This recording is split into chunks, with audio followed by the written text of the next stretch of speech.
talk show, Della Hill. Hi, everybody, and welcome to the Extraordinary Talk Show with your host, Della Hill. I am so happy to be here with you today, as always. Okay, guys, let's jump right to it. What's today? Today is New Year's Eve, what I would call New Year's Adam, because Adam comes before Eve, according to some stories. So right now, you're recovering from Christmas, hopefully, and you're maybe even thinking about what your plans are tomorrow and what your plans are for the next year. What are you wanting to do for 2020? And it's almost a joke that you got to have a clear vision for 2020. Optometry joke. But here's the thing about New Year's resolutions. They suck.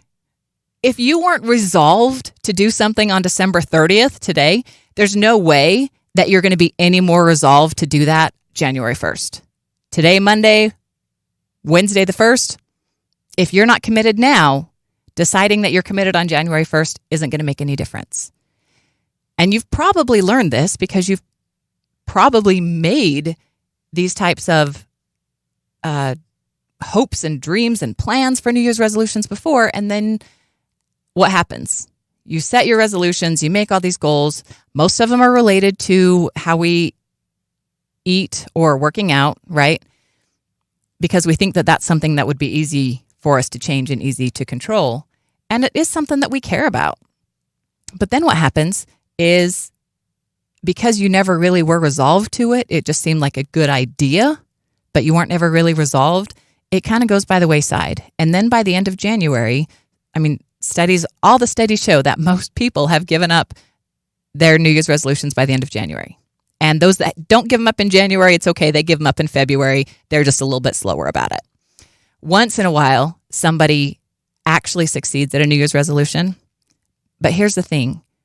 When you get an idea that you are absolutely ready to make that change in your life, it doesn't matter what day it is.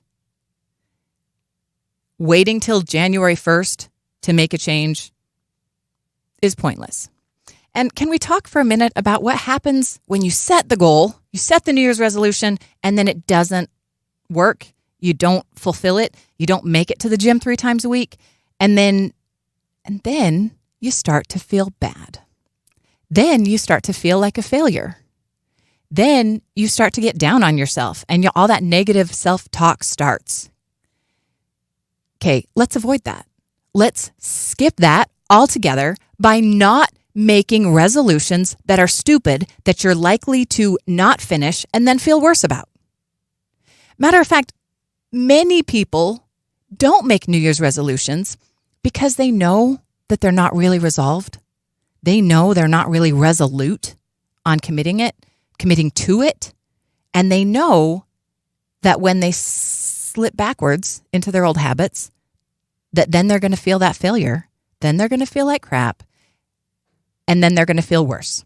So guess what? It's better to not make the resolution at all than to make it and then fail at it and feel bad. Now, we can do a whole other show on overcoming failure because failure is not a bad thing. Failure is experience. Failure teaches. Failure shows you what you're doing great and what you need to do better. Failure is a greater teacher than success because you might have just succeeded and gotten kind of lucky. And very often those that succeed kind of have to look back at what it was that they did to get there anyway.